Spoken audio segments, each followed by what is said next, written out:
Yeah, I think that we do not want to invest any more money in fossil fuels. Climate change is real, it's man-made, and we need to address it. It's a crisis. It's our obligation to leave our planet healthy and habitable for our children, grandchildren, and future generations. So, having said that, I think that it's not something that only Bernie believes.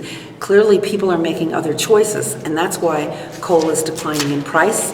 That's why they're laying off workers long before coal has been regulated or moved to, or the industry has moved to sustainables.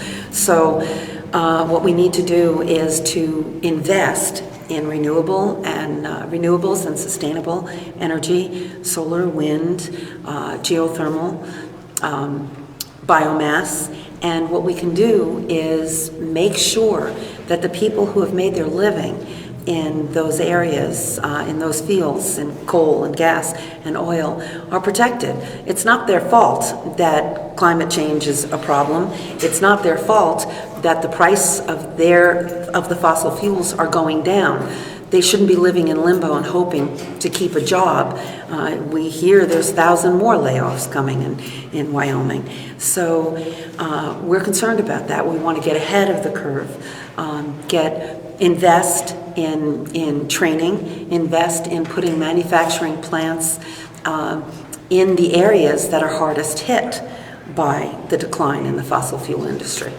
Early on in one of Bernie's rallies in Nevada, a young woman spoke about Oak Flat, Arizona, a place in a sacred site right near Apache land, used to be Apache land, and a Department of Defense bill had allowed a foreign mining company to come in and do copper mining.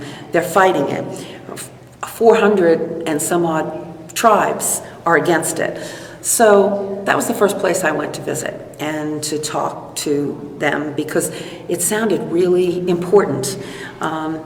So since then, I've been meeting with Native American tribes across the country: Alaska, Hawaii, Minnesota, Arizona, virtually everywhere we've been, and Bernie has too. Just hearing about the systemic racism, about the concerns about treaties that have been ignored, about water rights, about mineral rights, about inadequate health care and inadequate housing and education. And we think that that's something that we need to pay attention to. It's interesting that the Native Americans haven't been at all at the center of any discussion for ages. They talked about the gas fracking issue in Pavilion. They talked about water. They talked about education and health care. We have, in Alaska, I went and I found out that all the tribes came together and developed an Indian health service on their own, and it is a model not only for other reservations, but I think it's a model for America. And their outcomes, the data that they produced, makes it very clear. It's something worth studying. Okay, and then the final thing. Rolling Stone's publisher, founder John Lenner, came out with an editorial endorsing Hillary. And part of the concern was looking back at the year 2000 when Ralph Nader was running as a third-party person and split the vote from Al Gore, which some people credit. Yes, but there's no comparison. So will you, if, and again, it's if, Hillary does win the nomination, will Bernie support her?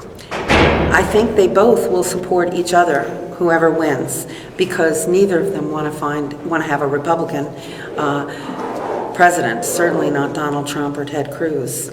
So I think they will both support them, but that doesn't make any sense. I didn't read the editorial, but there's no comparison. Bernie didn't run as an independent for precisely that reason. He was not willing to elect a Republican or be any part of that.